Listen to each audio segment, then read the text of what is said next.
교회 예배를 인도하러 가면 담임 목사님이 간혹 저를 소개하면서 자기가 신학교 다닐 때 설교학 선생님이셨다고 그렇게 소개를 하면서 제가 설교를 못하는 것은 이 선생님 때문입니다.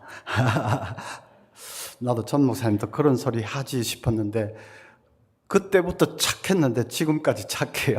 그런 소리 안 합니다. 예, 반갑습니다. 16년 세월이 훌쩍 지났습니다. 그때는 교회 개척한 지 한 3년 되던 때인데 성도님들이 그냥 열정이 불타고 눈이 초롱초롱하고 제가 도착하던 날 김장한다고 모여서 막 이렇게 열심히 일하시던 그게 바로 엊그제 같은데 지금 16년 세월이 지났습니다. 그때도 열심히 막 철철 흘러 넘쳤지만 지금 이제 와서 이렇게 좀 살펴보니까 교회가 너무나도 이렇게 건강하게 또 왕성하게 잘 자라고 여러 가지 준비도 잘 갖추어 놓고 계속 성장하면서 이 지역의 하나님 나라 전초기지로 든든하게 자리매김을 하고 있는 것을 볼 때에 정말 하나님께 감사와 영광을 돌리게 되고 또 전 목사님, 사모님 너무 수고하셨구나. 일편단심 하더니 정말 변함없이 그렇게 목회를 잘 하신 열매가 곳곳에서 보여져서 너무나도 참 마음이 뜨거웠고 감사한 마음입니다. 다시 와서 말씀 전하리라고는 생각을 사실 잘 못했는데 또 하나님 특별한 은혜로 이렇게 기회가 생겨서 3일 동안 말씀 서로 같이 나눌 수 있게 된 것을 감사드립니다. 그때하고 지금하고 총기가 변함이 없는지 먼저 테스트를 한번 해봐야 되겠습니다. 서울에 건망증이 심한 사람들이 점점 많은데 자, 누가 건망증이 제일 심할까? 1번 어떤 분이 택시를 타면서 서울역 갑시다 했습니다. 한 10분쯤 가는데 이 사람이 기사에게 아저씨 제가 어디로 가자고 했지요? 기사가 화들짝 놀라서 돌아보면서 아니 당신 언제 탔어? 2번 건망증. 어떤 사람이 양쪽 볼이 막 벌겋게 화상을 입어서 병원에 왔습니다. 의사가 아유 어떻게 그렇게 되셨어요? 했더니 제가 다리미질을 하고 있는데 전화가 따르릉 와서 수화기를 든다는 것을 그냥 다리미를 들어가시고 의사가 저거 정신을 그렇게 정신줄을 놓고 계세요. 그 다른 쪽 볼은 그럼 왜 그렇게 됐어요? 했더니 조금 있다가 또 전화가 와서 3번 건망증. 어떤 젊은 부인이 길을 가는데 경찰이 따라오더니 아주머니 이러시면 안 됩니다. 그래서 제가 뭘 잘못했다고 그래요? 했더니 지금 가슴을 훤하게 드러내고 있지 않습니까? 경범죄로 체포될 수 있습니다. 그랬더니 그분이 아참! 그 부인이 내 정신 봐라. 버스에서 아기에게 젖 먹이다가 아기를 두고 내렸네. 몇 번이 제일 건망증이 심합니까?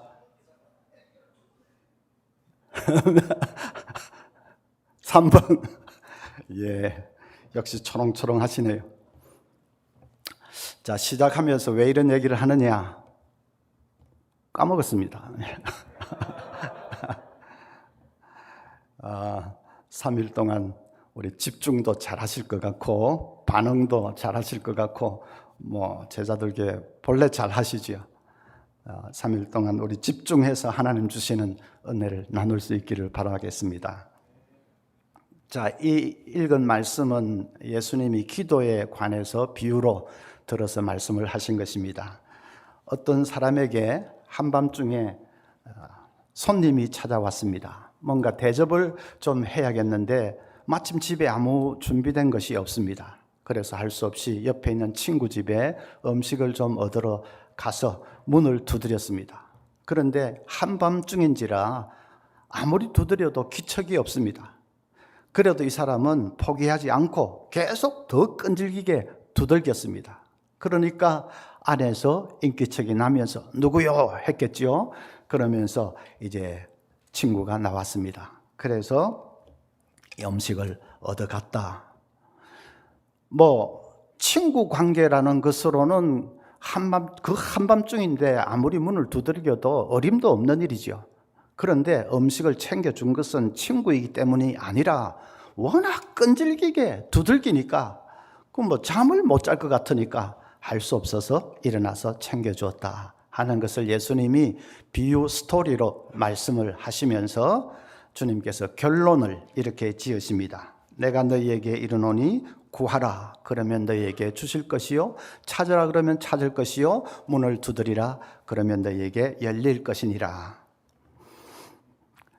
열심히 찾고 구하고 두드리고 기도하면 반드시 응답을 받는다, 그 말씀이죠.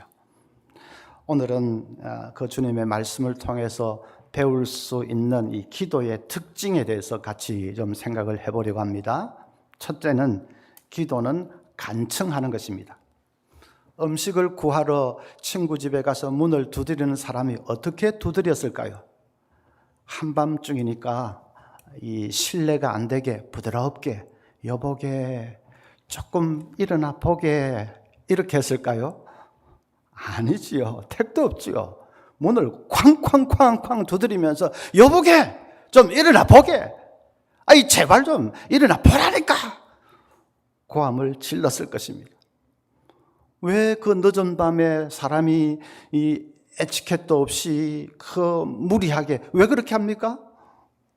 어떻게 하든지 그 집에서 음식을 좀 얻어내야 하니까요. 지금 그 시각에 다른데 어디 가서 음식을 구할 수가 있겠습니까? 어떻게 하든지 그 집에서 뭘 좀 받아내야 하니까요. 그래서 염치고 체면이고 무례하다 그거 다 치우고 그냥 쾅쾅쾅쾅 두드리면서 좀 일어나 보라니까 고함을 질러댄 것입니다. 예수님은 그렇게 하는 것이 기도라고 말씀하십니다. 어느 목사님이 그렇게 가르쳤다면 교인들이 에이 목사님 아무리 기도지만 그렇게 무리하고 무례하게 그렇게 하면 됩니까? 대번에 그랬을 겁니다. 그런데 어느 목사님 말이 아니고 예수님이 그렇게 하는 것이 기도다 그렇게 말씀을 하십니다. 간청하는 것이 기도입니다. 막무가내로 머리를 들이미는 것이 기도입니다. 여기 8절 끝에 보면 그 간청함을 인하여 일어나 그 요구대로 주리라. 여기 간청이라는 단어의 헬라어 원어는 뻔뻔함 혹은 부끄러움을 모르는 것 그런 뜻입니다. 아주 뻔뻔하게 보일 정도로 사람이 부끄러움을 모르는 사람인 그런 정도로 머리를 들이내밀고 간청하는 것 그것이 기도입니다. 왜 그래야 합니까? 어떻게 하든지 내 문제 해결을 받아야 하니까요. 우리 가정의 어려운 문제를 어떻게 하든지 해결받고 응답을 받아야 하니까요. 하나님께서는 응답해 주실 수 있으십니다. 전능하신 살아계신 하나님 외에 어디 가서 그 가정의 절박한 문제를 해결받을 수가 있겠습니까? 하나님만이 해결해 주실 수 있으십니다. 그러니까 죽기 살기로 하나님 앞에 나아가서 그냥 진드기처럼 달라붙으면서 간청을 해야죠. 그 말은 기도할 때는 누구나 다 고래고래 고함을 질러야 된다 그런 뜻은 아닙니다. 어떤 어린아이가 밤에 주침 기도를 하면서 큰 소리로 하나님 자전거 하나 사주세요. 제 자전거는 너무 낡았어요. 하나님 새 자전거 주세요. 고함을 지릅니다. 옆방에 있던 어머니가 뛰어가서 얘야 하나님이 귀가 먹으셨냐? 왜 그렇게 고함을 질러? 그러니까 아이가 알아요 엄마. 하지만 우리 할머니는 옆방에 계시잖아요. 그리고 할머니 귀가 좀 어둡잖아요. 그 아이는 지금 하나님 말은 그렇게 하기는 했는데 하나님께 기도하는 것입니까? 할머니에게 기도하는 것입니까? 할머니 들으라고 하는 거죠. 그런 것만 아니라면 정말로 하나님께 기도하는 것이라면 고함을 질러도 좋고 조용하게 기도해도 좋습니다. 하나님은 다 들으십니다. 그런데 조용하게 기도하더라도 마음만은 간절하게 마음만은 간청하듯이 그냥 막무가내로 들이밀듯이, 왜냐하면 가정의 이 절박한 문제를 해결받아야 하니까. 그래서 마음만은 간절하게 기도해야 합니다. 성경을 보면 믿음의 선배들이 다 그랬습니다. 하나님이 소돔 고모라 멸하려고 할 때에 아브라함이 어떻게 기도했습니까? 하나님 아버지, 의인 50명만 있으면 그 성을 멸하지 않겠습니까? 하나님이 그러겠다고 하니까 45명만 있으면 멸하지 않겠습니까? 그러마 하니까 40명만 있으면요, 30명만 있으면요, 20명만, 10명만 있으면요. 정말로 하나님이 짜증내시는 분이 아니지만 우리가 읽을 때는 짜증날 정도로 아브라함이 막 붙들고 늘어졌습니다. 야곱은 어떻습니까? 야복강 나루터에서 천사와 씨름을 하는데 창세기 32장 26절에 야곱이 가로되 당신이 내게 축복하지 아니하면 가게 하지 아니하겠나이다. 환도뼈가 위골이 되어서 쩔뚝쩔뚝 하면서도 붙들고 늘어지면서 복 주지 않으면 못 갑니다. 절대로 못 가십니다. 성경 보면 전부 그렇습니다.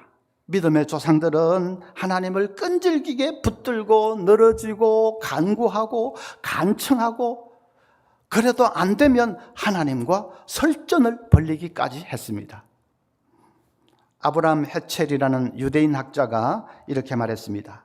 사랑의 하나님이 때로 냉정하게 나타나실 때 그 모습을 받아들이기를 거부하는 것이 구약에 나타나는 기도의 전형적인 형태다. 선지자들은 결코 하나님의 냉정함을 순순히 받아들이지 않았다. 그냥 고개를 끄덕이면서 당신의 뜻이 이루어지이다 하지 않았다. 그들은 오히려 당신의 뜻이 변경될지어다 라고 하듯이 하나님께 도전했다. 그러면서 헤첼은 덧붙였습니다. 인간은 하나님께라도 절대로 백기투항을 하면 안 된다. 표현이 좀 약간 과격하지요. 약간 오해를 할 수 있는데 기도의 절박함을 표현하는 그런 그 맥락에서 보면 이 아브라함 헤첼의 말이 정확합니다.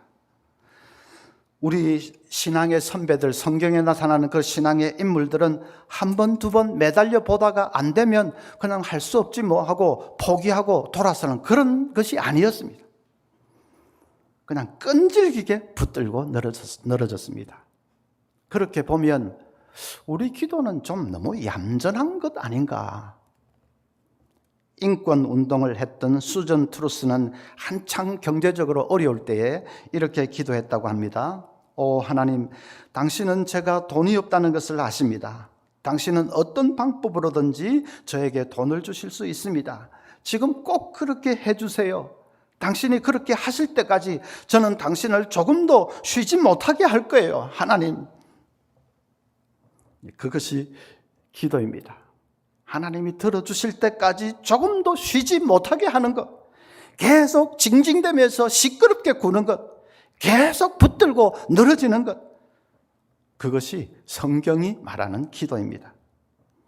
그러면 우리 제자들 교회는 다 기도 열심히 하시니까 좀 다르겠지만은 보통 교인들은 이런 말씀에 비춰보면 너무 좀 점잠 빼고 있는 것이 아닌가, 좀 염치 차리고 있는 것이 아닌가. 하나님, 내 아버지 앞에서 염치가 무슨 염치입니까? 내 아버지인데, 그리고 나는 어떻게 하든지 응답을 받아야 하는데, 그래서 아버지 앞에 나아갈 때는 정말 하나님 아버지가 살아계신 것을 믿는다면, 정말 그분이 나의 사랑하는, 나를 사랑하시는 아버지인 것을 정말로 믿는다면, 그러면 염치 차리지 말고 점점 빼지 말고 정말 징징거리면서 하나님 앞에 매달릴 수 있기를 바랍니다. 예루살렘의 랍비였던 도비드 딘이라는 랍비에게 한 남자가 상담을 받겠다고 왔습니다. 그 사람은 가정에 이런저런 어려운 문제가 많아서 마음이 혼란스럽고 극도로 마음이 아주 강팍해져 있었습니다. 랍비가 이런저런 조언을 해주었지만은 도무지 마음의 갈피를 잡지를 못합니다. 오히려 자기 감정을 못 이겨서 막 과음을 지르기도 하고, 랍비 앞에서 자기 신세 타령을 막 늘어놓고 자기 운명을 저주까지 하고 막 이렇게 합니다.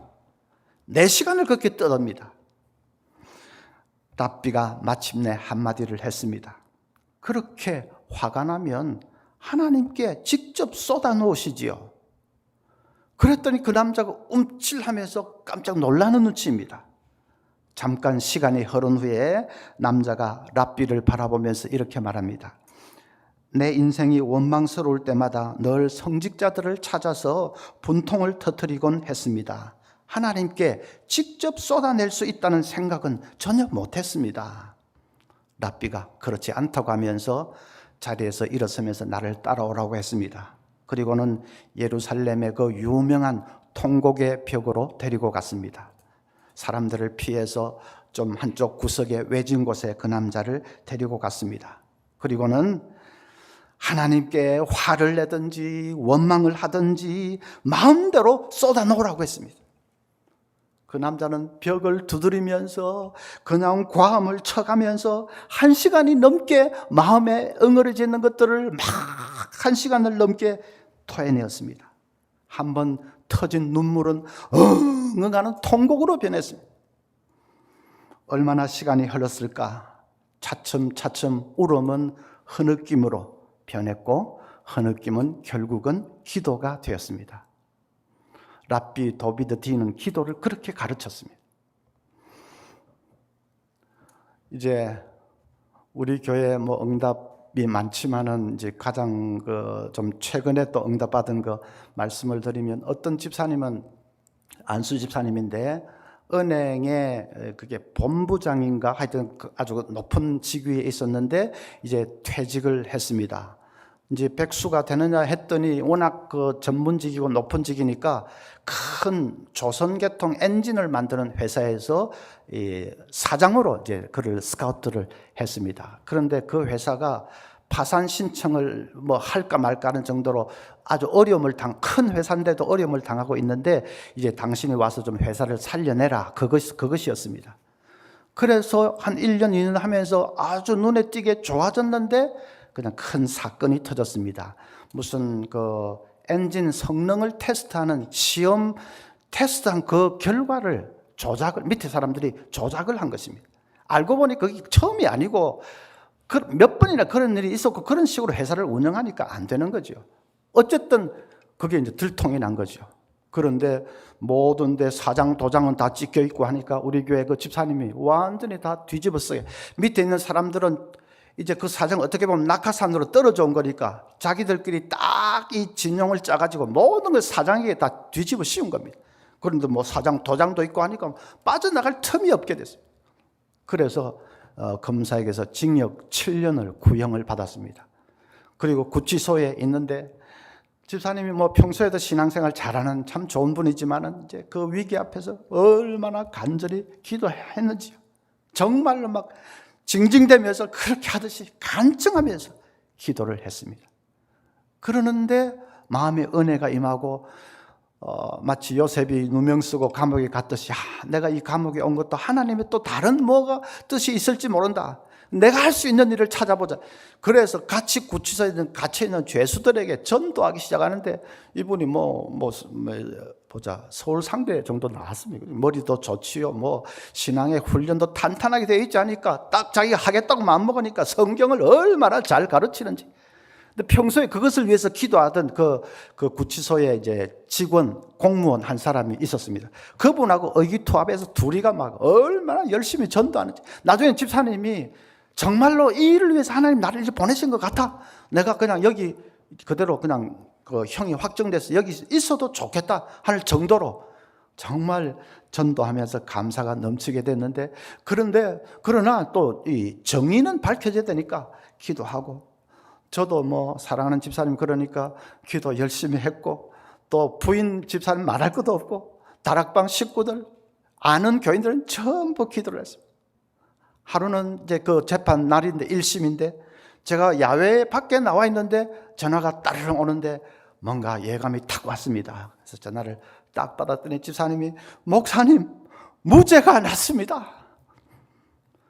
제가 막 한 1m 좀 뛰어오르면서 할렐루야. 저는 뭐 좀 우리 장로교 고신 출신이니까 할렐루야 그렇게 잘 못합니다. 목사님보다 훨씬 못합니다. 그런데 그때는 내 생에 머리 틀라고 처음으로 막 할렐루야. 와, 정말로 감사하더라. 검사가 징역 7년을 때린 것을 무죄, 이제 집사님 무죄 됐다는 것은 반대로 그 밑에서 뒤집어 씌운 사람들은 다 몇 년씩 이제 받았다는 말이거든. 그렇게 뒤집어지기가 재판상 좀 어려운데 완전히 하나님의 기적이었습니다. 그래서 그거는 이제 좀 생새가 따끈따끈한 간증이거든요. 얼마나 참 감사하고, 평소에 우리가 하나님 앞에 매달릴 때에 역사하시는 하나님, 설교도 많이 했고 교인들하고 말씀도 많이 나누었는데 진짜로 정말 그건 한치의 무슨 과장도 아니다. 그러면서 온 교회가 한번 뜨겁게 감사했던 적이 불과 한두 달 전입니다. 체면 차리지 말고 염치 부리 그럴 게 없어. 어디 있습니까? 아버지 앞에서. 여러분 간청할 수 있기를 바랍니다. 어떤 권사님이 오더니 며느리가 임신 5개월인데 목사님 지금 딸 달라고 기도해도 됩니까? 그렇게 물어봅니다. 요즘 딸을 참 좋아하는 모양인데 여러분 어떻게 생각하겠어요? 이제 5개월 됐는데 그때 와서 딸 달라고 기도해도 됩니까? 안 됩니까? 좀 어려운 문제지요. 저도 사실 순간적으로 난감했습니다. 그냥 임신 5개월이면 뱃속에서 아들이든 딸이든 다 결정되어 있는 상태일 텐데, 그러니까 그런 건 좀 기도하기 곤란하다고, 목사가 그렇게 말하기도 곤란하고, 기도해라고 말하기도 뱃속에 이미 결정되어 있는데 그것도 좀 곤란하고. 그런데 우리가 그런 것을 어렵게 생각하는 이유는 시간을 우리 잘 생각을 못하기 때문입니다. 5달 전에 뱃속에서 딱 착상이 된 것은 과거의 일이죠. 그런데 딸 달라고 기도하는 것은 현재입니다. 현재가 과거를 바꿀 수 있느냐? 없지요. 현재가 미래에 대해서 영향을 미칠 수는 있을지 몰라도 현재가 과거를 변경할 수는 없지 않습니까? 그건 이제 우리가 시간이 일직선으로 흐르고 있다고 생각하기 때문입니다. 과거, 현재, 미래 쭉 흘러가고 있고 한번 흘러간 시간은 다시는 돌이킬 수 없고 그렇게 생각하니까. 그런데 그건 우리 인간이 속해 있는 시간이고 하나님에게 있어서는 다릅니다. 하나님에게 있어서는 시간이 그렇게 되어 있는 것이 아니라 하나님은 과거, 현재, 미래에 동시에 계십니다. 동시에 바라보기도 하시고 동시에 계시기도 하십니다. 하나님이 시간의 창조주이시지 않습니까? 시간을 만드신 분인데 시간의 제약을 받으시겠습니까? 아니지요. 그래서 하나님은 과거에도 계시고 동시에 현재에도 계시고 동시에 미래에도 계실 수가 있습니다. 우리가 무소부재하신 하나님 할 때는 보통 장소를 무소부재하다 그렇게 생각하는데 시간도 마찬가지입니다. 하나님은 무소부재하시게 과거, 현재, 미래 동시에 계실 수가 있으십니다. 그래서 우리가 지금 하나님 딸 주시옵소서 기도하시면 그 기도를 하나님이 보시고 하나님 뜻에 합하면 하나님은 5개월 전으로 돌아가서 착상될 때 딸이 되게 하실 수 있는 것입니다. 하나님이 5개월 전으로 돌아간다는 말 자체도 어폐가 사실은 있습니다. 하나님께는 돌아가고 말고도 없습니다. 동시에 딱 계시기 때문에. 근데 우리가 이해하기 쉽게 표현을 하면 우리가 지금 기도할 때 그 기도를 하나님이 받으시면 그러면 5개월 전으로 돌아가서 착상될 때 딸이 되게 해주신 것이고 그 사람이 딸을 낳았다면 그것은 5개월 되던 때 기도하던 기도의 응답으로 나온 것입니다. 제가 이렇게 설명을 하니까 그건 어떤 목사님이 그렇게 말씀하셨습니다. 한 목사님 그런 식으로 하면 10살 된 남자아이를 앞에 두고 하나님 이 아이가 이 여자가 되게 해주십시오 하면 눈앞에서 여자로 착 바뀌어야 되지 않습니까? 그거는 그 아이가 남자아이로 이렇게 있는 것은 하나님의 뜻이 명백하게 밝혀진 것입니다. 남자다 하고 밝혀진 것입니다. 눈앞에 다 드러난 이 하나님의 뜻을 내가 억지로 바꿔보겠다고 하는 것은 그건 말이 안 되는 소리죠. 창조주 하나님을 정면으로 거스르는 것이 그건 될 수도 없는 것입니다. 그래서 그거하고는 차원이 다른 거죠. 지금 임신 5개월은 우리로서는 현미경으로 보면 알 수가 있겠지만 그렇지 않을 때는 우리는 아들인지 딸인지 모릅니다. 하나님의 뜻이 어디 있는지 모릅니다. 그러니까 기도할 수 있습니다. 그 기도가 하나님 뜻에 합하면 하나님은 역사하실 수 있는 것이죠. 핵심은 기도가 그렇게 놀랍다는 것입니다. 그래서 우리 종교개혁자 존 칼빈은 말하기를 기도를 통해 우리의 목소리가 하나님께 응답된다는 사실보다 우리를 더 흥분시키는 것은 없다. 진짜 우리 인간의 이 작은 목소리가 전능하신 창조주 하나님께 상달되고 있다, 들리고 있다 하는 것을 좀 생각을 해보면 그보다 흥분되는 것은 없지 않습니까? 세상에 우리가 예수 믿고 구원받아 하나님과 이제 화목하게 되고 하나님의 자녀가 되니까 이제 그 특권을 누리게 되는데, 그 특권을 예사인 것 같이 생각하면 안 되고 내 소리가 하나님께 들리고 있다는 것을 곰곰이 생각해보면 진짜 흥분되는 일입니다. 어떤 사람이 영국의 윌리엄 템플 대주교에게 어떤 불신자가 찾아와서 12조로 얘기를 했습니다. 기도하면 응답이 된다고요? 그건 응답이 아니라 우연의 일치겠지요. 그렇게 이제 시비를 걸었습니다. 윌리엄 템플 대주교가 이렇게 대답했습니다. 선생님처럼 그렇게 생각할 수도 있겠지요. 그런데 분명한 것은 기도하면 선생님이 말하는 그 우연한 일들이 자꾸 일어난다는 사실입니다. 기도하지 않으면 아무 일도 일어나지 않지만요. 우연이라고 당신 그렇게 말하면 믿음 없는 사람은 뭐 그렇게 말할 수도 있겠다. 그런데 분명한 것은 기도하면 당신이 우연이라고 말하는 그런 우연이 자꾸 일어나는 거예요. 희한하게. 기도 안 하면 아무 일도 일어나지 않는데 그 우연은 우연이 아니죠. 하나님의 응답이죠. 그래서 여러분, 기도할 때에 이제 전능하신 하나님, 우리 소리를 들으시는 하나님 바라보면서 간청할 수 있기를 바랍니다. 꼭 막 목이 터져라고 고함을 질러야 한다, 꼭 그런 건 아니고, 그런 절박하면 소리는 자연히 높아지게 되어 있습니다. 그렇게 하지 않더라도 조용히 기도하더라도 마음은 간절하고 절박하게 그냥 하나님께 징징대듯이, 그것이 누가 목사가 말한 것이 아니고 예수님께서 그렇게 하는 것이 기도라고 하셨다는 것을 기억하시기를 바랍니다. 그 다음에 이제 두 번째로는 기도는 인내하는 것입니다. 친구 집에 가서 문을 두드리는 사람이 두드리는데 아무 기척이 없습니다. 몇 번을 했겠지요. 그런데 안은 불이 꺼져서 캄캄하고 아무 미동도 없습니다. 그러면 우리가 그런 입장이 돼 보십시오. 얼마나 맥이 빠지겠습니까? 그래, 내가 이 늦은 밤에 와서 이래 하는 것 자체가 무리야. 내가 너무했지. 나라도 지금 자고 있을 시간 아니야. 그리고 그냥 막 힘이 쫙 빠지고 돌아서자 싶은 마음이 확 꿀떡 같았을 것입니다. 그런데도 그래도 돌아가면 또 어떻게 하냐. 그래서 에라 막 한 번 더 두드려 보자. 한 번 더 두드리는데 안에서 불이 착 켜지면서 누구요? 소리가 들립니다. 아이고, 이제 산 거죠. 오늘 설교 제목 다 같이 한번 시작. 역시 총기가 있네. 딱 기억을 하고 먼저 봐놨다, 그죠? 예. 한 번 더 두드려 보십시오. 우리 기도할 때 꼭 그 사람이 친구 집에 가서 두드리는 같이 우리도 그런 기분이 들 때가 많습니다. 하늘의 창이 캄캄한 것 같습니다. 하나님은 막 미동도 안 하시는, 내 소리를 듣는지 안 듣는지 그럴 때가 많습니다. 그럴 때 그냥 포기해버리자. 이게 내가 뭐 하는 짓이냐. 포기해버리자. 그런 마음이 꿀떡같이 솟아날 때도 많습니다. 그럴 때 오늘 설교 제목을 꼭 기억하십시오. 한 번 더 두드려 보자. 한 번 더 두드려 보자. 그러면 하늘에 불이 착 켜지고 하나님께서 그래 무슨 일이냐 하실지 누가 알겠습니까? 분명히 그렇게 하실 것입니다. 우리 한국 사람들 인내심 부족한 것은 사실 온 세계가 알 정도입니다.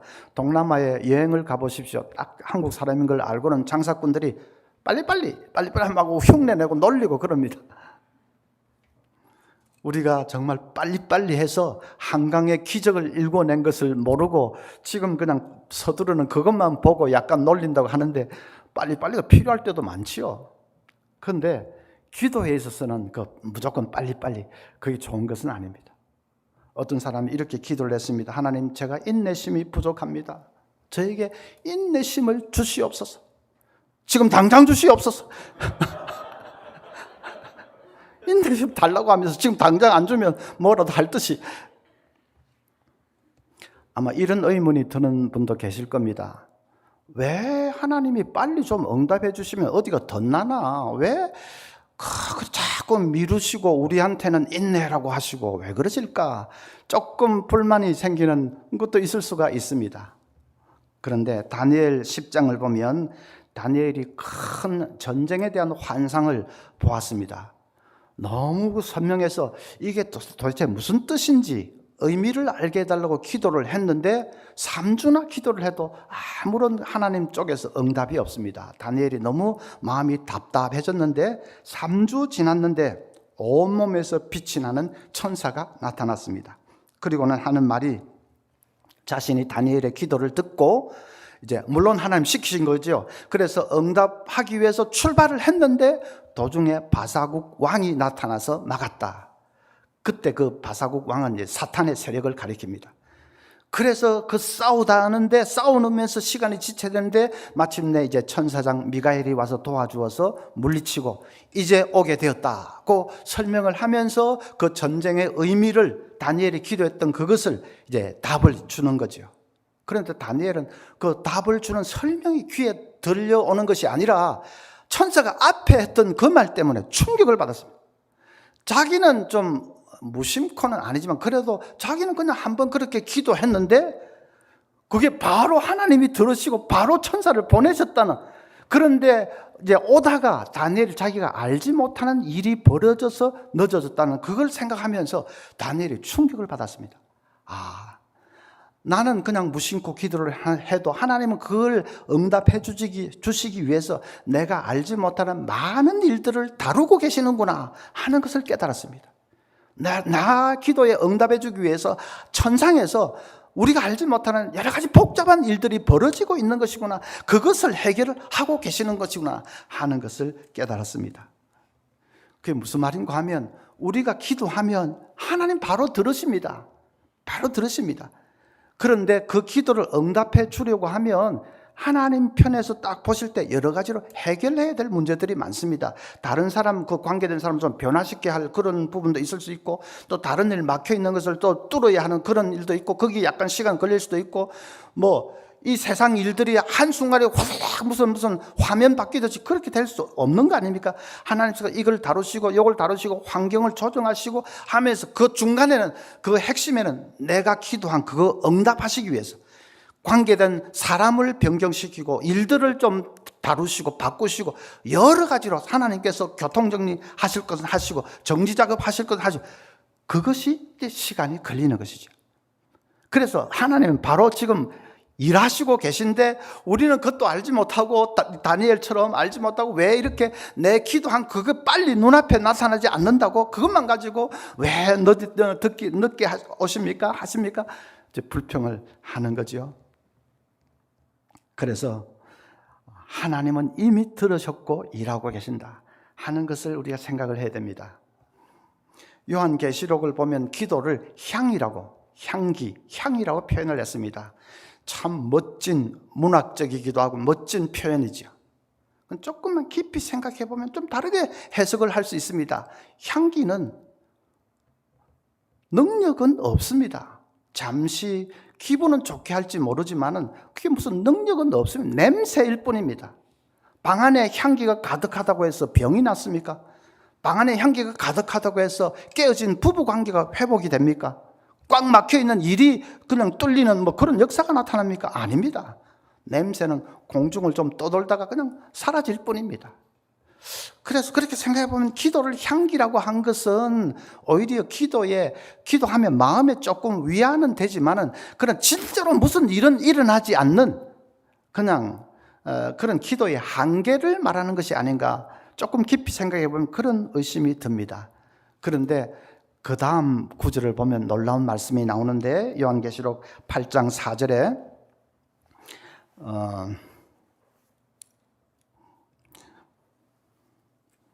이는 모든 성도의 기도와 합하여 보좌 앞 금제단에 드리고자 함이라. 향연이 성도의 기도와 함께 천사의 손으로부터 하나님 앞으로 올라가는지라. 천사가 향로를 가지고 제단에 불을 담아다가 땅에 쏟음에 우레와 음성과 번개와 지진이 나더라. 무슨 말인가 하니까 우리가 드리는 그 기도가 하늘 보좌 앞에 있는 그 금향로에 차곡차곡 쌓인다는 것입니다.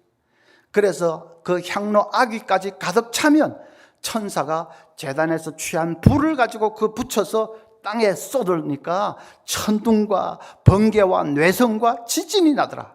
땅이 진동하고 땅이 쪼개지고 그냥 땅이 갈라지는, 지축이 흔들리는 역사가 일어났다 하는 것입니다.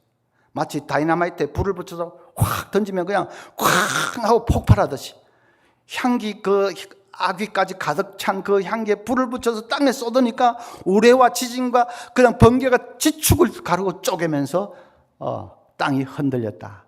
향기가 폭탄이 된 것이죠. 그래서 제가 몇 주 전에 설교를 했는데, 기도는 첫째는 향기고 또 기도는 둘째는 폭탄이다, 이제 그런 설교를 했는데, 기도가 폭탄이 된 것입니다.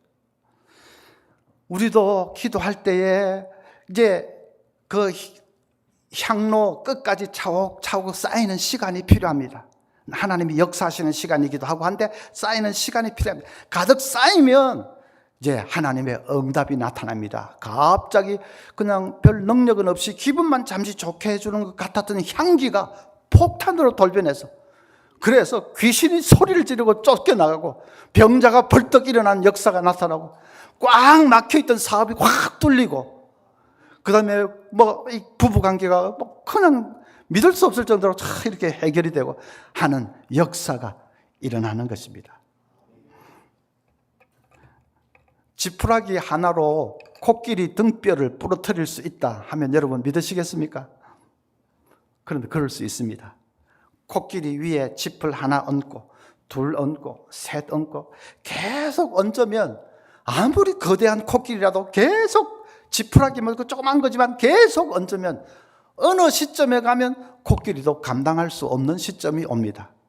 그때 지푸라기 하나를 더 딱 얹으면 코끼리가 막 등뼈가 확 꺾이면서 불썩 주저앉습니다.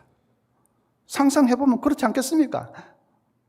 그 하나 딱 더 얹는 그것을 임계점이라고 합니다. 임계점. 그래서 아무리 거대한 코끼리라도 임계점에 딱 도달하면 지푸라기 하나 더 얹는데 등뼈가 확 꺾이고 주저앉습니다. 우리 삶에도 임계점이 있다.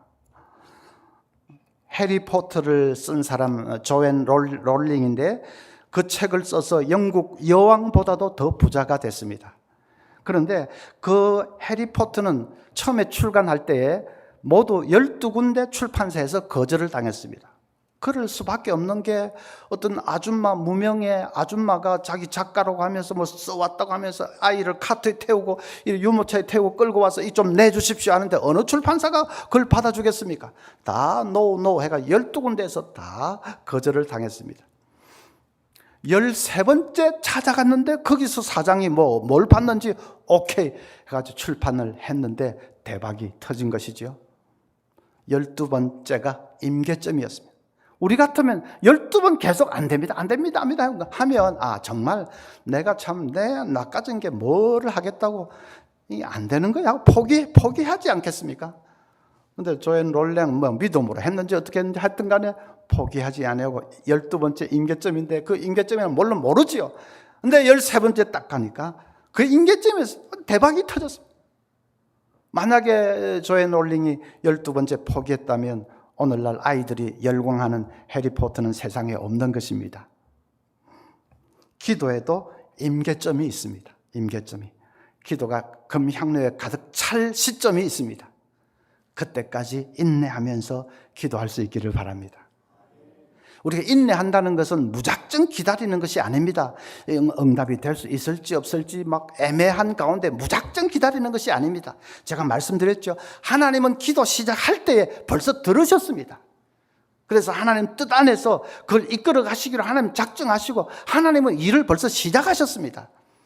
그런데 여러 가지 교통정리하고 할 것이 있기 때문에 시간이 지체되는 것이지, 그래서 우리가 그걸 알 때 무작정 기다리는 것이 아니라 기쁨으로 기다립니다. 소망 가운데 기다립니다. 하나님이 일하심을 믿고 기다리는 것입니다. 이미 들으셨다는 것을 믿고 기다리는 것입니다. 분명한 것은 그렇게 기다리면서 계속 기도하면 이제 임계점 도달해서 응답이 나타날 때는 순식간에 나타납니다. 오래 기다렸는데 응답이 나타나는 그 시점이 되면 순식간에 응답이 나타납니다. 그래서 평생 예수 안 믿던 남편이 어느 날 갑자기 내 다음 일요일부터 교회 갈게. 갑자기 그러면. 그렇게 안 되던 사업이 갑자기 확, 그래서 갑자기 그 옆으로 길이 난다고 합니다. 생각한 길이 난다고 하고, 갑자기 그렇게 평이 40이 넘도록 결혼이 안 돼가지고 하던 딸에게 갑자기 신랑감이 득 나타납니다. 제가 아는 선배 목사님 가정이 그랬습니다. 부산에서 목회하시던 분인데 딸이 40을, 그 당시로 40 넘기면 진짜로 이제 좀 거의 포기할 정도로 힘든 상황이죠. 그 당시는 뭐 조금 훨씬 더 빨리 갔으니까. 그런데 이 미국 청년 하나가 배낭만 메고 이제 무전여행을 하면서 세계를 돌아다니다가 한국에 왔는데 이 부산에 떨어졌습니다. 그때만 해도 핸드폰은 거의 없고, 거의 아니라 전혀 없었을 겁니다. 그래서 공중전화 부스에 가서 그 옐로 페이지 그 두꺼운 책을 막 뒤지다가 아무데나 탁 집어서 전화를 했습니다. 그게 그 목사님 집이었고 그 딸이 전화를 받았습니다. 그래서 이 미국 청년, 내가 무전여행을 다니다가 부산에 왔는데 아무 아는 데도 없고 하는데 어떻게 했으면 좋을지 모르겠다, 뭐 이렇게, 그럼 택도 없는 소리인데 그걸 했습니다. 그 딸이 마침 제가 시간이 있으니까 그러면 한 2, 3일은 제가 안내를 해드리겠습니다. 그래 같이 돌아다니다가 눈이 딱 맞아요. 확 결혼한 거 아닙니까? 진짜로 믿어지지 않는 스토리인데 그렇게 해서 결혼을 했습니다. 그래서 혹시 여러분 집에 조금 나이 든 싱글 또 딸 있거든 너무 걱정하지 마시고, 남편 가면 한 사람만 있으면 되는 거 아닙니까? 여러 명 필요 없고 딱 하나만 있으면 되는 거 아닙니까? 기도만 하십시오. 기도만. 그러면 그 한 사람 하나님 딱 주실 것입니다. 제가 목소리에 힘이 좀 들어가는 것도, 저의 딸도 이제 한국 나이로 38살에 우리는 이건 참 마음이 답답해서 했는데 36살 되니까 진짜 나타나려고 하니까 갑자기 막 탁 나타나가지고 뭐 순식간에 됐습니다. 그래서 응답이 나타날 때는 갑자기 나타나는데 그거는 뭐 생각도 않다가 갑자기 아니라 하나님이 일하시고 온 그 결과로 임계점에 도달하고 향로에 차고 했기 때문에 하나님이 응답해 주신 것입니다.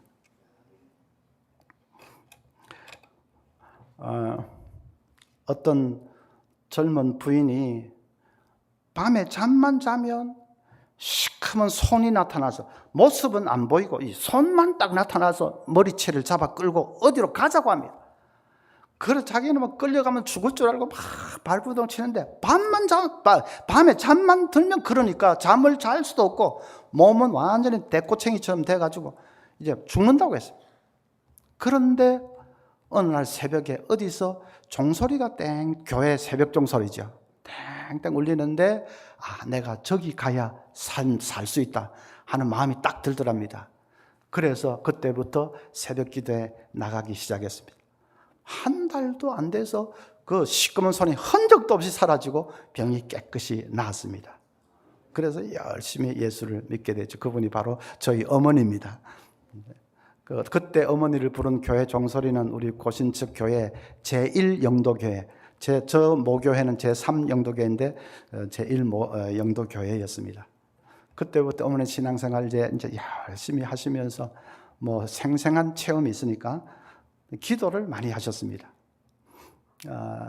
그때는 교회 새벽 기도는 물론이고 매일 밤 10시에 10시 기도회가 있는데 제 모교회 제3영도교회는 밤 10시에 이제 교인들 몇 사람이 모여서 기도하고 어머니가 늘 또 앞장을 서고, 담임 목사님이 남아공에 유학으로 1년을 가셔서 목사님 공석이 됐는데, 근데 이제 어머니가 밤 10시 기도에 어머니가 이제 끝까지 기도 동지들 불러 모아 그 자리를 계속 지켰습니다. 그리고 빈 방석을 하나 앞에 딱 두고 우리 목사님 저기 앉아 계신다고 생각하고 우리 같이 기도하자. 막 그렇게 해서 그래서 목사님 돌아오고 나서 얼마나 고마워하시는지 뭐 말끝마다 구건사 하면서 사실 목사님들에게는 뭘 헌금 많이 하고 뭐 많이 하고 하는 것보다 기도 열심히 하는 교인이 제일 힘이 되고 고맙고 기도하고 그러거든요. 그래서 늘 그랬는데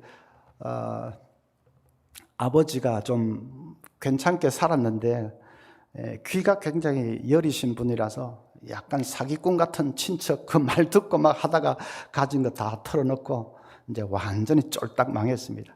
그래서 코딱지만한 방으로 그 거리로 내몰리다시피 했죠. 코딱지만한 집에서 우리 6남매고 부모님까지 8식구가 어렵게 그렇게 살았습니다. 그때 이제 저는 고3 때 한참 공부해야 될 때인데 저는 그 부엌 바로 위에 있는 다락방인데 뭐 물론 설 수는 없고 그냥 앉으면 제 키 이 정도로 될 그런 정도고 제가 딱 누우면 딱 꽉 차는 그래도 이제 고3이라고 저에게는 그 길을 내준 겁니다. 그런데 이제 저는 새벽마다 어머니 기도 소리를 들으면서 잠에서 깼습니다. 왜냐하면 그 다락 바로 밑에가 부엌이니까 어머니가 새벽기도 갔다 오고 나서 거기 밥을 앉혀놓고는 이제 우리 자녀들을 위해서 기도하는데 도란도란 이렇게 기도하는데 그 소리를 들으면서 잠에서 깼습니다.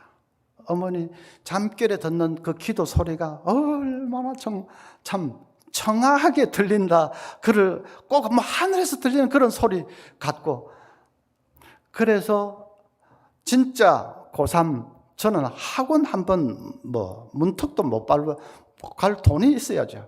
문턱도 못 밟아보고 했지만은 그래도 학교에 있으면 늘 어머니 그 기도가 마치 철갑 방패처럼 나를 꽉 둘러싸고 있는 것 같습니다.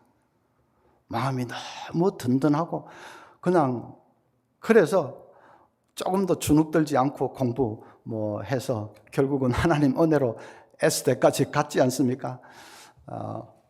사실 뭐 그 정말 학원 그렇게 전혀 안 하고 하기는 쉽지 않은 일인데 그냥 어머니 기도로 그렇게 이제 학교도 잘 갈 수 있었고 대학 마치면서 진로를 두고 막 기도 소명받은 얘기도 있지만 이제 그건 다 생략하고 그 기도를 하다가 내가 신학교 가야 되겠다. 그래 하니까 아버지는 그때까지 신앙이 없으니까 이제 아들 좋은 대학 졸업했으니까 이제 직장 생활해서 우리 가족들 좀 그래도 좀 펴이겠다 생각을 했는데 또 뭐 무슨 학교를 간다고 하면서 등록금 또 내야 되고 3년을 그렇게 해야 된다고 하니까 막 아버지는 막 반대를 하시는데 어머니는 이제 그냥 눈물을 흘리시면서 자신이 아들 3명 중에 하나는 주의 종 되기로 그렇게 기도하셨다고. 저는 몰랐습니다. 아마 아들들에게 너무 푸시하는 것 같이 비칠까 봐 자기들 스스로 소명을 받아야 된다고 생각을 했겠죠. 그래서 내색을 안 하셨는데 내가 이제 신학 간다고 하니까 어머니가 아들 3명 중에 하나는 하나님께 기도했다는 것입니다. 그것도 다 응답이 됐죠.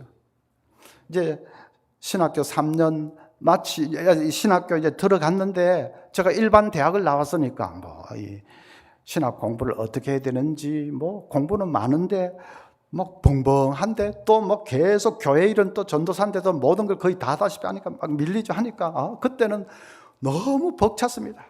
또 뭐 할 게 있습니까? 어머니 기도하는 모습은 제가 지켜보았고 하니까 저도 또 전도사로서 이제 기도를 합니다. 교인들이 하나씩 둘씩 다 가고 나면 그때 지금 뭐 천국 가신 지 오래되는 서장로님 계셨는데 그 장로님하고 저하고 둘이만 남습니다. 그러면 그때부터 소리가 한 옥타브 딱 올라갑니다.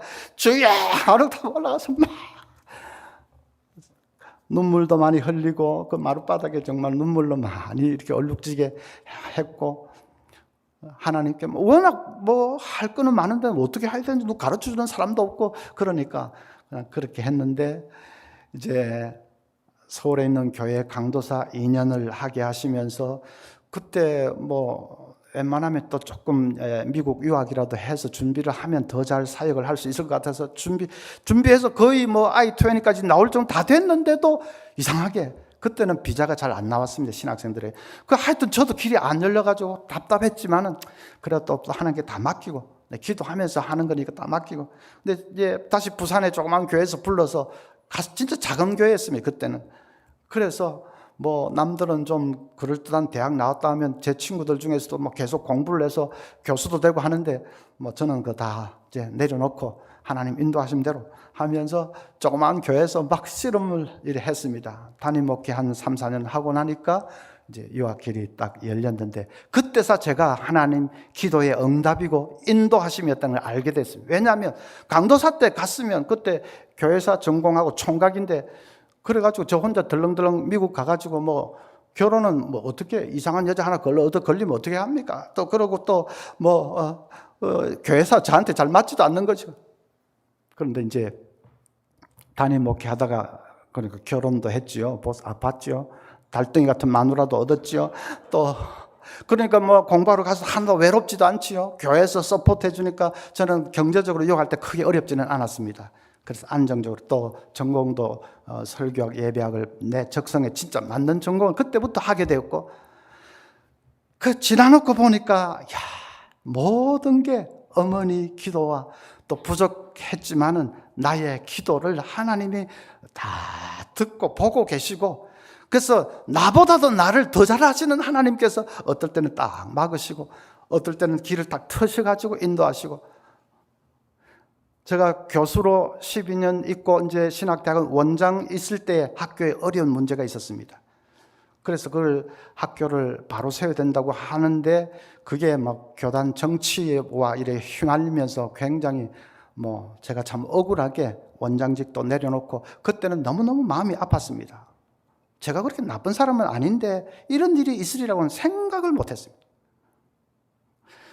그런데 이제 그것이 100% 계기는 아니지만 그래도 큰 계기가 되어서 제가 서문교회 목회 현장으로 다시 돌아오게 됐습니다. 안 그랬으면 아마 신학교에서 은퇴를 했을지도 모르죠. 그런데 그게 계기가 돼서 목회 현장으로 돌아와서 지금 이제 16년 됐는데 결론적으로 말씀드리면 너무너무 행복하고 야 정말 하나님이 기가 막히게 인도하셨다. 그것을 고백할 수 있습니다. 그래서 기도가 이게 좀 어떻게 보면 뭐가 구름 잡는 것 같고 또 정말 향기처럼 조금 향기는 있는 것 같은데 실제로 보면 무슨 능력이 정말 있는 것인가 하는 의심이 들 때도 있지만 쭉 지나놓고 보니까 그게 아니다. 은근하지만은 하나님이 기도를 통해서 역사하고 계시고 인도하고 계셨습니다. 제가 제일 좋아하는 찬송 중에 하나가 28장 그 중에 3절은 주의 귀한 은혜 받고 일생 빚진 자 되네 주의 은혜 사슬 되사 나를 주께 매소서 주의 은혜 사슬 되사 나를 주께 매소서 우리 일생은 주의 은혜의 사슬에 매여서 끌려가는 삶입니다. 내가 뭐 내 힘으로 내 능력으로 잘났다고 발버둥 쳐서 여러분 얼마나 적중하고 성공한 거 얼마나 있습니까?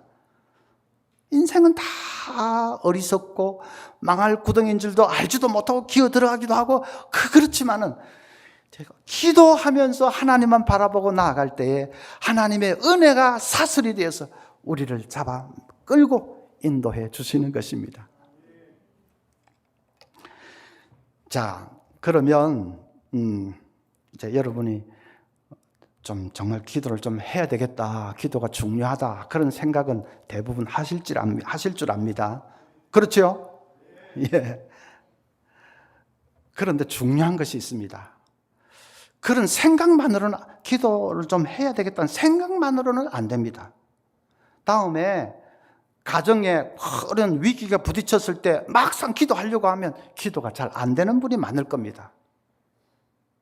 왜 생각만 했기 때문에 그렇습니다. 한국에 가면 초보 운전을 알리는 스티커를 요즘은 다양하게 붙여놨습니다. 병아리 그려놓고 하는 건 옛말이고 뭐 왕초보 이런 것도 다 옛말이고 요즘은 아주 한국 사람들 그런 거 잘하지 않습니까? 아주 재미있게 어떤 사람은 3시간 동안 직진만 했습니다. 그렇게 딱 붙여놓은 사람도 있고 어떤 사람은 저도 제가 무서워요 딱 이렇게 해놓은 사람도 있고 어떤 사람은 영화 제목 가사처럼 저는 이미 글렀어요 먼저 가세요 이렇게 그런데 제가 우연히 봤는데 제일 앞권은 약간 길지만은 이겁니다. 답답하시지요? 저는 환장하겠습니다. 그걸 보니까 심정이 딱 이해가 되면서 진짜 나는 막 왜 빌빌대고 있냐고 막 빵빵 하고 싶지만 본인은 진짜 환장하고 싶을 거예요. 마음대로 안 돼가지고 그 생각을 하니까 빵빵을 못 하겠더라고요. 그런데 가정에 어려운 일을 당해가지고 그래도 기도를 잘 못하고 막 한 5분 있다가 막 주리를 틀고 일어서고 하는 사람 보면 옆에서 저 집사님 죽기 살기로 기도하면 뭔가 돌파구가 열릴 텐데 왜 저러고 있는가? 우리는 좀 또 목사님 더 그럴 테고 또 교인들도 보면 왜 저럴까 하는데 본인은 환장하고 싶을 겁니다. 기도가 안 돼가지고. 안 되는 걸 어떻게 합니까? 한 10분 있으면 눈만 감으면 캄캄하고 하나님 보이는 것이 아니라 캄캄하고 그 다음 잡념만 자꾸 생기고 막 이렇게 일어서고 싶고 그 왜 그럴까요?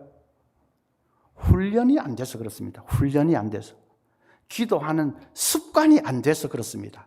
그냥 기도가 중요하니까 하면 좋겠다고 막연하게 생각만 하고 지나쳤기 때문에 그렇습니다.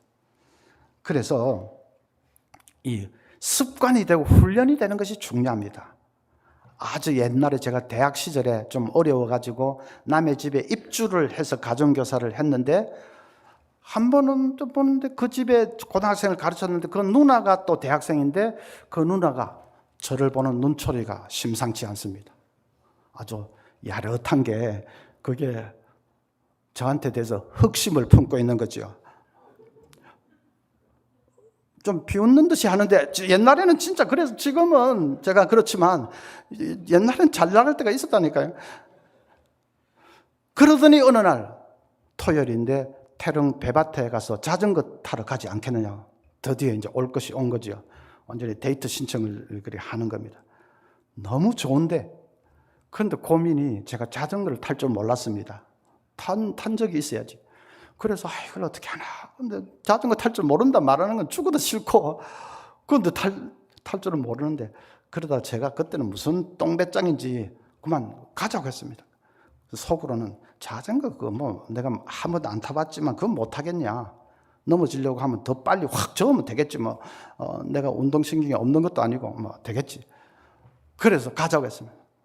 아마 5월 이 백꽃이 바람에 흩날리는 눈부신 아름다운 봄날인데 정말 그 상냥한 서울 아가씨와 데이트를 하기 위해서 태릉 배밭에 갔습니다. 어떻게 됐을까요? 다 웃는 사람들은 남의 불행을 기뻐하는 사람들. 이리 자빠지고 저리 자빠지고 이리 쥐어박고 개골창에 처박히고 진짜 인간으로서는 못할 짓을 다 했습니다. 그게 안 되더라고요. 생각만으로는 안 되더라고요.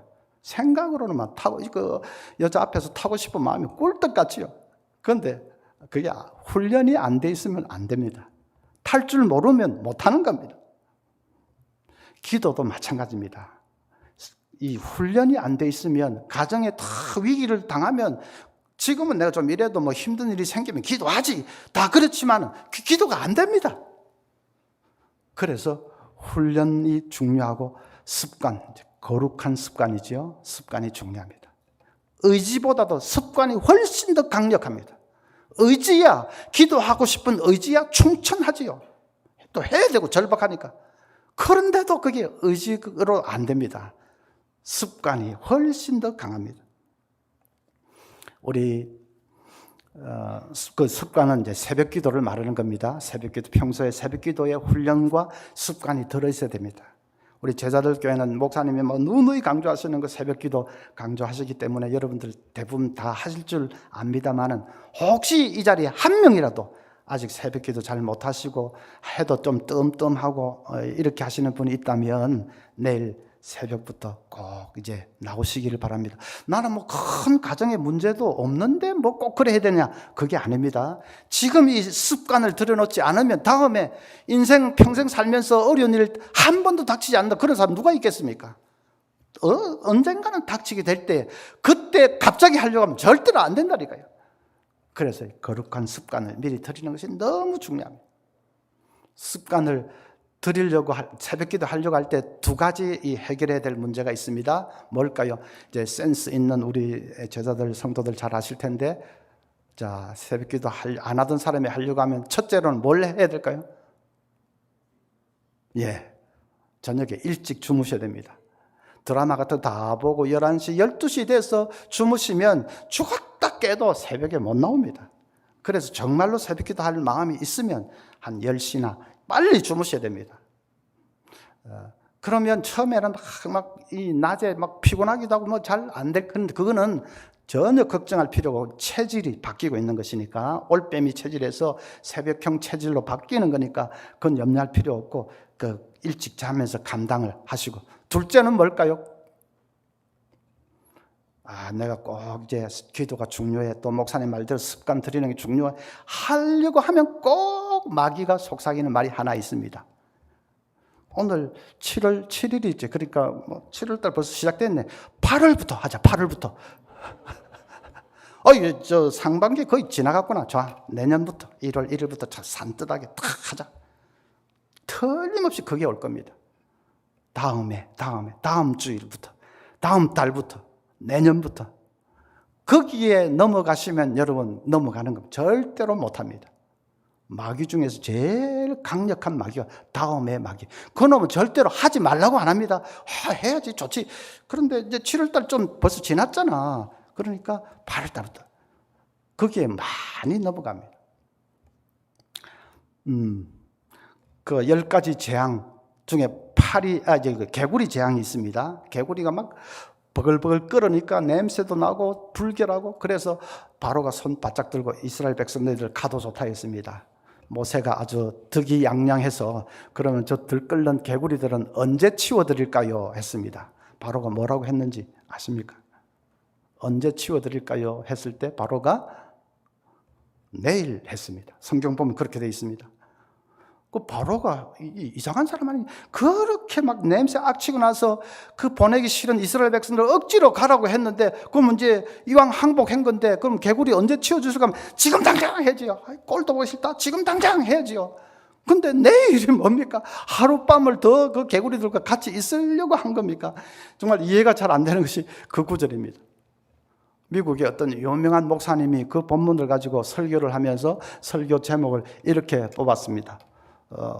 One more night with frogs. 하룻밤을 개구리들과 더, 이렇게 제목을 그렇게 뽑았습니다. 여러분, 개구리들과 하룻밤 더 보내려고 하지 마십시오. 그럴 필요가 없습니다. 다음에 하지 마십시오. 그럴 필요가 없습니다. 그래서 당장 내일 아침, 특별히 또 부흥회도 있는 날이니까 안 빠지시겠지만은 어쨌든 깨닫는 그 순간부터 거룩한 습관 들이기로 작정하면 바로 지금부터 여러분 결단하시고 이제 한 걸음을 내디딜 수 있기를 바랍니다. 마지막 이 말씀만 하고 마치겠습니다. 메리큐스 마네라는 부인이 있는데, 남편이 사업에 완전히 실패를 하고는 빚을 잔뜩 지고는 잠적을 해버렸습니다. 가족을 버려두고. 그래서 온 가정이 가장은 도망가버리고 빈털터리가 되어서 거리에 나앉게 되었습니다. 근데 또 아들 녀석은 또 문방구에서 뭘 훔치다가 잡혀가지고 또 경찰서에서 연락이 오고 막 이렇게 합니다. 부인이 도무지 살아갈 자신도 없고 엄두가 나지 않습니다. 깨끗하게 그냥 끝내자.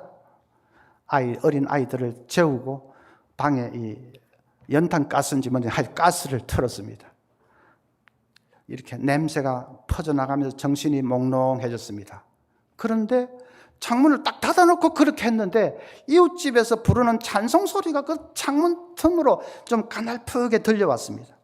내 모든 시험 무거운 짐을 주 예수 앞에 아뢰이면 근심에 쌓인 날 돌아보사 내 근심 모두 맡으시네. 옛날에 불렀던 그 찬송이 어렴풋이 들려오는데 이 부인이 그냥 무슨 꿈에서 확 깬 것 같습니다. 그렇구나. 내가 죽을 생각만 했지 왜 하나님께 기도할 생각은 못했던가? 그 생각이 찬송을 들으면서 다 깨달아졌습니다. 즉 전에는 교회도 좀 나가고 했던 거죠. 그런데 그동안 까맣게 이제 잊고 살았는데, 그래서 창문을 열고 그리고 아이들을 있는 힘을 대해서 밖으로 밀어냈습니다. 그리고 자기는 막 머리가 아프지만은 그냥 그 방 한가운데 무릎을 꿇고 하나님 앞에 기도를 했습니다. 눈물로 울면서 정말 간절하게 기도를 했습니다. 그런데 얼마나 기도했을까? 이 마음 밑바닥에서 그래, 처음부터 다시 한번 시작해보자 하는 마음이 솟아나기 시작합니다. 그게 기도의 응답이죠. 완전히 죽으려고 한 사람인데 처음부터 다시 그 마음이 기도의 응답으로 주신 것이죠. 그래서 시골에 내려가서 좀 폐가 같은 그런 집을 하나 얻어서 이제 생활하기를 시작합니다. 여전히 뭐 문제가 첩첩산중이지만은 그래도 아이들을 생각하면서 꿋꿋이 견뎌냈습니다. 또 처음부터 한다는 그런 마음으로 정말 죽을 각오로 하니까 못 넘을 산도 없었습니다. 결국은 훗날에 그 자녀들이 다 아주 성공을 다 했고 이제 그 부인 가정이 기적처럼 재기를 했습니다. 그 부인이 자서전적인 책을 한 권 썼는데 책 제목이 근심이여 안녕 하는 책입니다. 그 책 마지막 부분에서 그분이 이렇게 말했습니다. 죽을 수 있는 용기를 가진 자들이여 하나님께 기도할 수 있는 용기로 바꾸어 보십시오. 100번의 탄식보다 한 번의 기도가 당신에게 기적을 가져다 줄 것입니다. 100번의 절망보다 한 번의 믿음이 당신의 운명을 바꾸어 줄 것입니다. 저는 성경 말씀은 아니지만은 정말 이 말씀이 가슴에, 그리고 교인들에게도 종종 얘기합니다. 100번의 탄식보다도 한 번의 기도가 기적을 가져다 줍니다. 100번의 절망보다도 한 번의 믿음이 여러분의 운명을 바꿀 것입니다. 여러분 그것을 믿고 기도할 수 있기를 바랍니다. 우리 특별히 기도에 강한 제자들 교회니까 좀 안심이 되기는 합니다만은 그래도 조금 좀 그 부분에 있어서 분명치 않은 분들이 있다면 오늘 저녁에 결심을 하시고 어떻게 해야 됩니까? 8월부터? 아니고 내일 새벽부터. 그리고 나는 그런 절박한 문제는 없는데 다음에 어려움이 닥치면 저절로 기도가 나오지 않을까? 그건 아니라는 거 기억을 하시고 거룩한 습관. 그래서 챔피언은 링에서 탄생하는 것이 아닙니다. 링에서는 인정받을 뿐입니다. 제 말이 아니고 유명한 조 프레이전가 유명한 챔피언이 그 말을 했습니다. 챔피언은 링에서 태어나는 것이 아니다. 링에서는 다만 인정받을 뿐이다. 무슨 말입니까? 그럼 링에서 태어나는 것이 아니면 챔피언은 어디서 태어납니까? 훈련장에서 그 스파링 파트너와 함께 땀을 비같이 쏟으면서 뒹굴고 넘어지고 하면서 그 훈련장에서 챔피언은 이미 태어났던 것입니다. 링에서는 이제 그것을 인정받을 뿐입니다. 인생의 승리는 새벽 시간에 벌써 결정이 된 거기서 태어난 것입니다. 저 밖에 나가서 성공하는 것은 그걸 인정받는 것일 뿐입니다. 여러분 새벽에 승리하셔서 인생에 승리하시고 하나님께 영광 올려드리는 여러분 생이 되시기를 간절히 축원합니다. 기도하겠습니다. 하나님 아버지, 주께서 사랑하시는 주의 백성들 앞에서 하나님의 말씀을 나누었습니다. 성령님 이 시간에 말씀을 가슴 깊이 아로새겨 주시옵소서.